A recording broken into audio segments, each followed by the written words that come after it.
Be ready. 5 seconds. Start. Mr. Deputy Chairman, Sir, I am grateful to the honorable members who participated in the budget debate and lent general support to my budget proposals.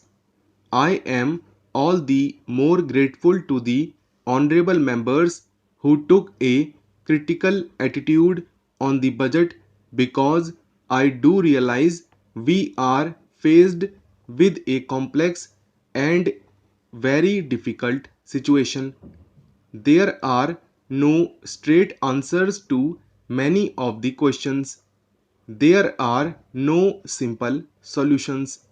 Therefore, I do realize that there would be alternative approaches to this situation, and therefore, when honorable members made points which were not in conformity with the budget, it is not as if they had no relevance at all or no validity at all. But I can assure the honorable members that it is not just without any discussion whatsoever or detailed study whatsoever that I have formulated the budget.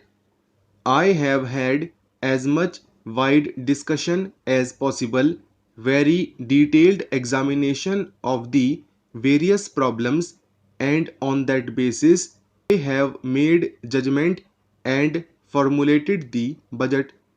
I do not claim infallibility with regard to my judgment. Therefore, particularly in a situation of this sort, the other points of view are more important than the points of view which are in conformity with the budget. I would assure the honorable members that I shall certainly examine many of the points that have been made, and if there are any deficiencies and distortions, it would be my endeavor to correct them as we go along.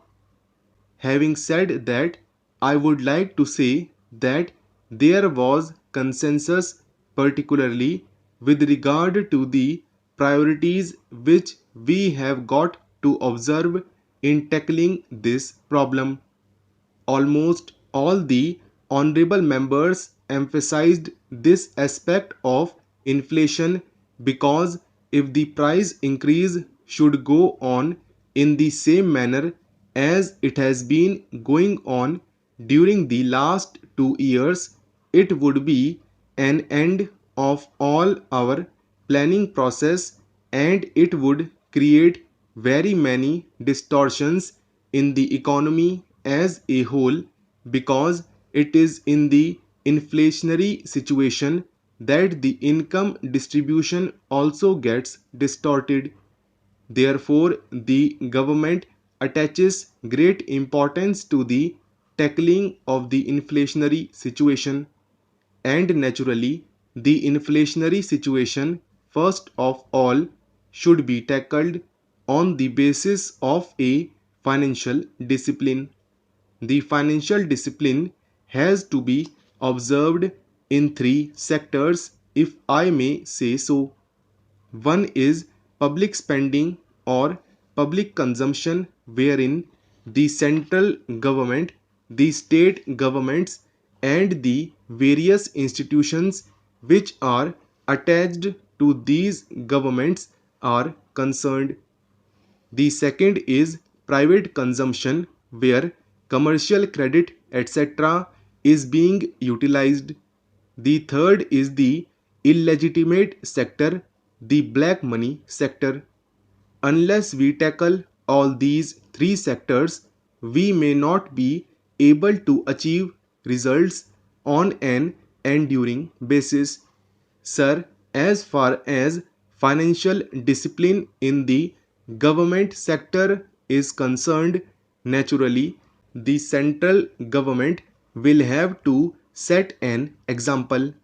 In that regard, even my distinguished predecessor has been reviewing the situation periodically and trying to find out where non-plan or non-developmental expenditure could be curtailed and where even when expenditures have been incurred, whether certain projects could be postponed without affecting the immediate economy, particularly projects which have a long gestation period. Therefore, it will have to be a continuing exercise within the central government where all the ministries will have to cooperate, and I am glad to say that there has been cooperation and response from all the ministries with regard to this aspect. Naturally, the state governments also have to observe this financial discipline. Sir, honorable members might remember that up to 2002, the state governments has used overdrafts from the Reserve Bank for their resource purposes, and after a certain time it looked as if there was competition among the states with regard to overdrafts from the Reserve Bank, and this was leading to a very delicate and embarrassing situation. It was towards the end of 2001, when I was in the planning ministry, that we took up this question, and in consultation with the state governments we came to a decision that these overdrafts should not be permitted and no state government should be allowed to run overdrafts for the purpose of increasing their resources. So, various guidelines were laid down for the purpose that if the overdraft continues for more than a week, then notice would be given and even payments would be stopped, and so on. Fortunately, it had a good effect, and I am glad to say that as far as the question of overdraft is concerned, more or less the discipline is being observed by the various state governments. Even though there are certain hard cases in discussion with them and in discussion with the Reserve Bank, we have taken various measures with regard to these one or two states to tide over the situation. Then came from 2001-2002 onwards these drought relief and flood relief works.